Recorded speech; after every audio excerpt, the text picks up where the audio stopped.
Welcome everybody to the Vermont Political Insider Update. I am your man Eli Harrington, registered cannabis lobbyist and advocate, giving you the update every 2 weeks about what's going on in this building. The idea is to give you short summaries, stuff you can digest and process. I spend all the time in here so that you can kind of get the info. Feel free to follow at Vermontawana, find us on Facebook, find us on YouTube at Vermontawana, subscribe to the newsletter. That's how you're going to get all this in one place. So, top 3 stories for the first 2 weeks of the session, January 6th through January 20th. Item number 1 is the legislative update. So, S54 is the name of the Tax and Regulate bill. Last year, in 2019, it passed the Vermont Senate. It is currently in the House, where it is scheduled to be discussed by the Ways and Means and Appropriations Committees. Now, these are the two quote-unquote money committees. They're going to discuss how much revenue we'll expect from this bill and how much money it's going to cost to set it up. That second question is very critical to Governor Scott and many other policymakers. Right now, this bill is being discussed in other House committees to get input. House Agriculture Committee, the Natural Resources Committee, the Senate Judiciary Committee. So they're trying to build consensus. They will theoretically go and amend this bill, talk to leadership, and see if it will be pushed forward. There's nothing scheduled presently for it to be on the House Ways and Means or Appropriations Committee. We expect that to happen at earliest, probably the second week in February. So stay on top of that. Item number 2, it is election year 2020, and we have had some big announcements dominating the early political news.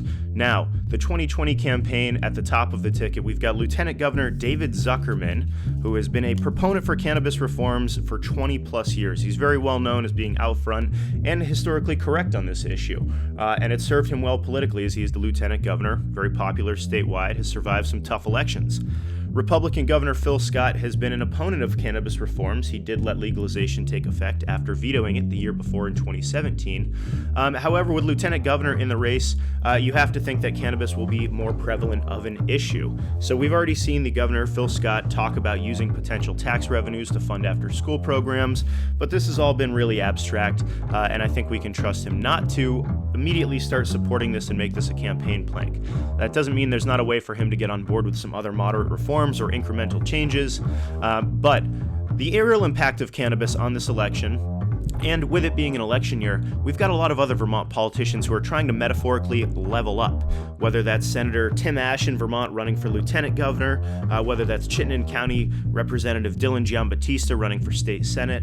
It's going to be campaign season for everybody, and I think what that means is that we might actually see less cannabis discussion and more focus on some of these other sexier issues. There's a youth climate lobby in the State House every Friday. These kids are begging governors and representatives to do something about climate change.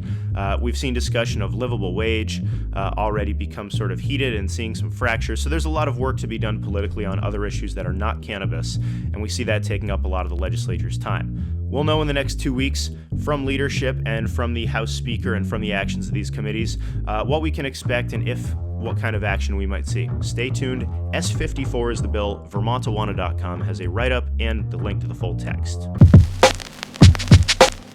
Our third and final news update from the Vermont State House has to do with the Agency of Agriculture and the Hemp program. We've seen the Agency of Agriculture and the Senate and House Agriculture Committees work really effectively in implementing hemp legislative changes, updating the program along the way.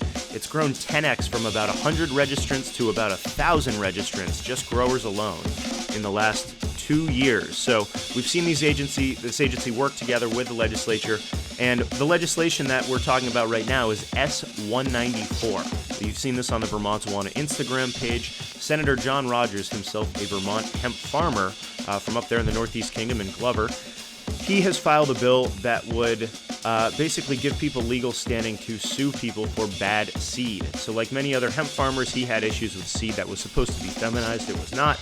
Germination rates were not as advertised, and so this bill would at least give Vermont farmers some legal recourse.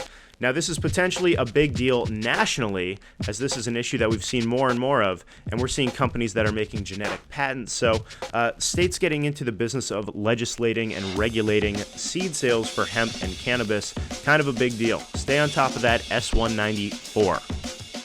That's it for this week right now. Tune in, follow at Vermontawana, We go live on Instagram from time to time. Our story's always being updated. We're on YouTube. We're on Facebook. Make sure you sign up for the newsletter. That's how you get it all in one place. Talk to you soon. Elevate the state.